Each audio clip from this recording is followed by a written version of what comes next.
he arrests jazz drummer Gene Krupa for possessing marijuana, who spends 87 days in jail. Actor Robert Mitchum is busted, and his career is almost shattered after he's arrested at a pot party. But there will be new drugs to combat. One other, legal for the time being, is making history on the battlefields of World War II. The History Channel now returns to Hooked, illegal drugs and how they got that way. Of all the new technologies Germany uses in the Second World War, one touches the common soldier and the Führer alike. It is the synthetic chemical amphetamine, more commonly known as speed.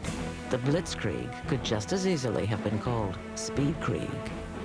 Everybody was amazed how fast the German panzer troops rushed across Europe westward towards the lowlands. Couldn't believe they could just keep going night and day and so forth. And it was later learned that they were dispensing large amounts of amphetamines to these troops.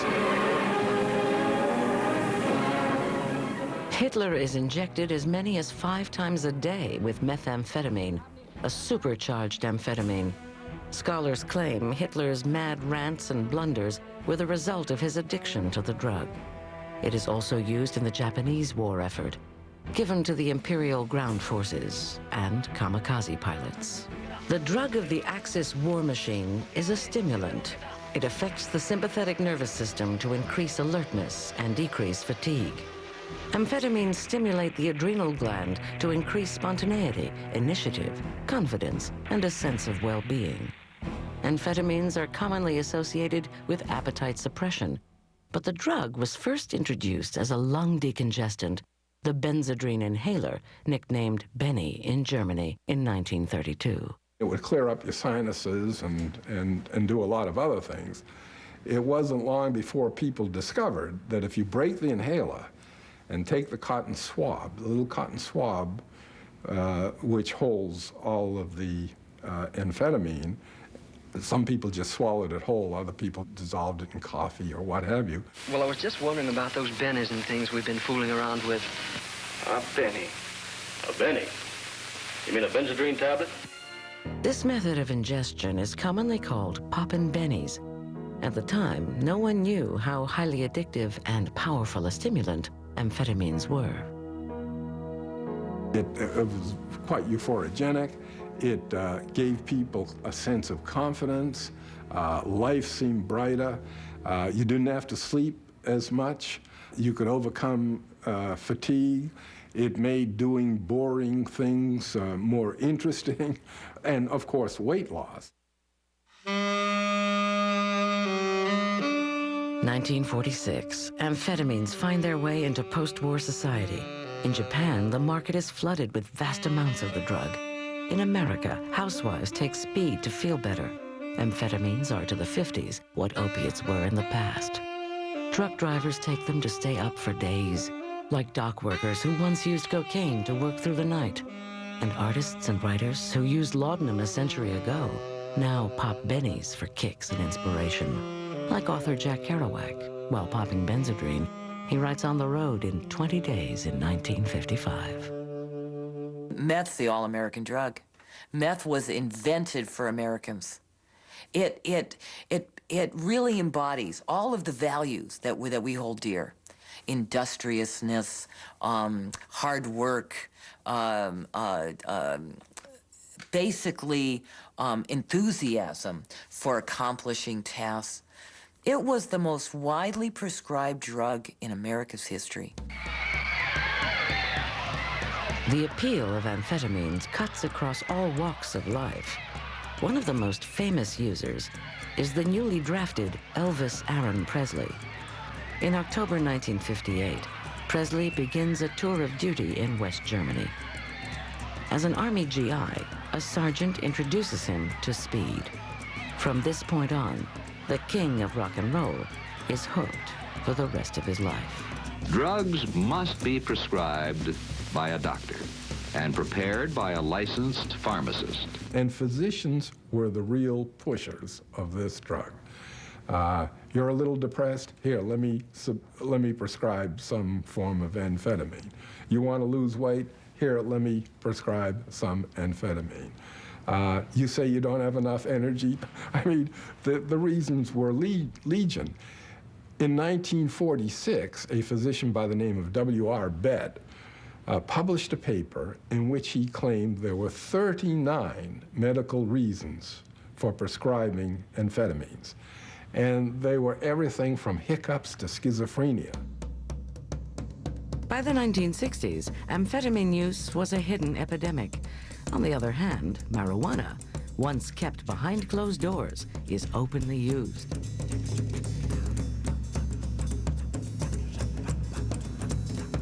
Unlike methamphetamine, a legal drug, marijuana has been outlawed by the Marijuana Stamp Act of 1937. Users face fines and jail sentences under federal law. But it is the latest drug fad, the favorite of baby boomers, despite these potentially harsh penalties.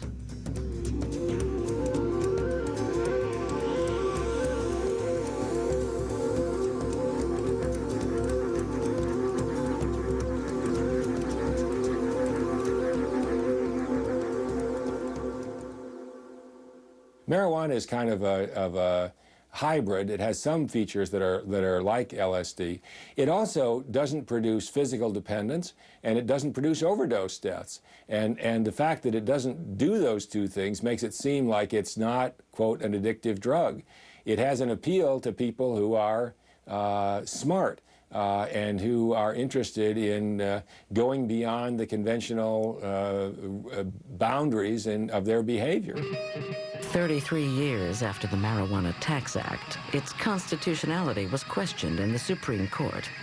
The man who led the charge to change the law was the man who told a generation to tune in, turn on, and drop out. Timothy Leary. Timothy Leary, the LSD guru, argued that in order to get the license, one had to break the law. In other words, one had to have the marijuana before you got the license, and therefore you were already in violation of the law, and therefore getting the license was simply self-incrimination. The Supreme Court agreed with him and overturned the law. In the slam of a gavel, the federal law that banned marijuana vanished. Until 1914, most people believed the Constitution upheld one's right to ingest any substance one wanted. Besides, a drug that made you feel better was perceived as good.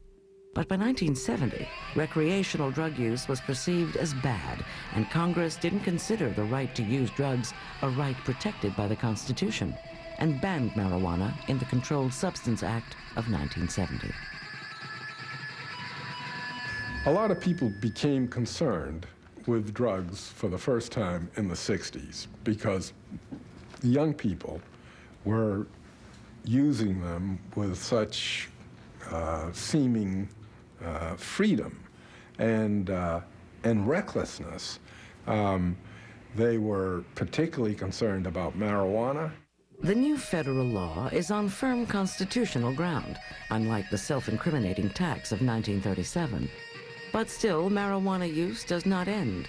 It just becomes illegal and finds a place in a subculture of its own that includes a comedy troupe and a magazine. Unlike pot, methamphetamine is not completely illegal. It can still be prescribed by doctors, but illegal, non-medicinal use is at an all-time high. It's estimated that by 1971, so many amphetamine pills were produced illicitly that there were, if you gave them to every man, woman, and child in the country, you would give them 50 apiece. Methamphetamine is banned for non-medicinal use. Still, it is manufactured illegally in all 50 states. Missouri and Utah can claim the dubious prize as meth lab capitals of the U.S., naively and innocently put on the market as the Benzedrine inhaler almost 70 years ago. No one could predict amphetamine's damage. People who used a lot of amphetamines tended to be trigger happy about violence. First of all, they become a little paranoid.